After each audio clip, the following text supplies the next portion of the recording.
Hello বন্ধুরা, আজ তোমাদের সঙ্গে শেয়ার করছি উচ্ছে আর টমেটো সেই ভর্তা রেসিপি। তো নিরামিষ দিনে এটা যদি একবার বানিয়ে খান কিন্তু এক থালা ভাত আপনারা শুধু এই দিয়ে খেয়ে নেবেন।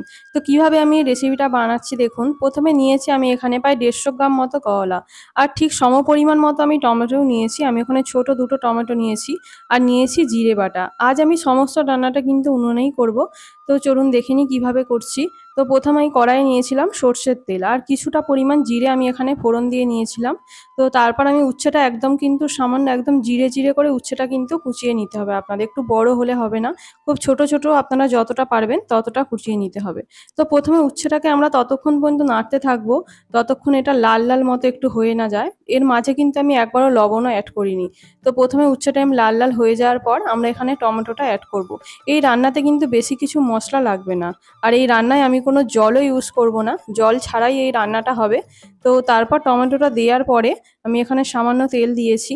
আর এতক্ষণ পর্যন্ত আমি লবণ এই কারণে দিইনি, কারণ টমেটোটা দেওয়ার পর লবণ দিলে এর যে জল বেরোবে টমেটো থেকে, তো সেই জলেই এই রান্নাটা কিন্তু হবে।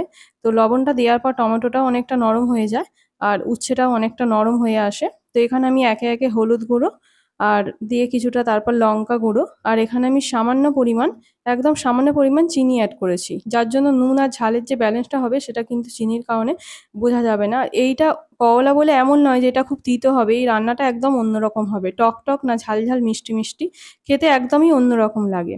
তো এইটা ততক্ষণ পর্যন্ত আমি নাড়তে থাকবো। আর এখানে অ্যাড করেছিলাম যে জিরেটা বেটেছিলাম এইটা, এই সামান্য মশলা দিয়েই কিন্তু এই ভর্তা রেসিপিটা তৈরি হয়ে যায়। আর এই যে জলটা বেরিয়েছে এটা ততক্ষণ পর্যন্ত নাড়তে থাকবো যতক্ষণ জলটা কড়া থেকে না শুকিয়ে যায়। তো এটা একদম শুকনো হয়ে যাওয়াতে তারপরেই আমি এই কড়া থেকে এটা তুলে নেবো। তো এখানে আঁচটা কিন্তু অনেকটাই কম রাখতে হবে। খুবই সিম্পল একটু রেসিপি, কিন্তু খেতে এটা খুবই সুস্বাদু হয়। গরম ভাতের সঙ্গে আপনারা যখন এটা মেখে খাবেন আপনাদের সব ভাত কিন্তু এটা দিয়েই খাওয়া হয়ে যাবে। নিরামিষ দিনেই হোক বা অন্য দিনেই হোক আপনারা যদি বাড়িতে এটা বানান তো সবার কিন্তু প্রশংসা অবশ্যই পাবেন। আমাদের বাড়িরও সকলেরই এটা খুবই পছন্দ। তো ভিডিওটি কেমন লাগলো কমেন্ট করে জানাবেন। আর চ্যানেলে নতুন হলে প্লিজ চ্যানেলটিকে সাবস্ক্রাইব করে নিতে কিন্তু একদম ভুলবেন না। দেখা হচ্ছে আবার একটি নেক্সট ভিডিওতে। টাটা।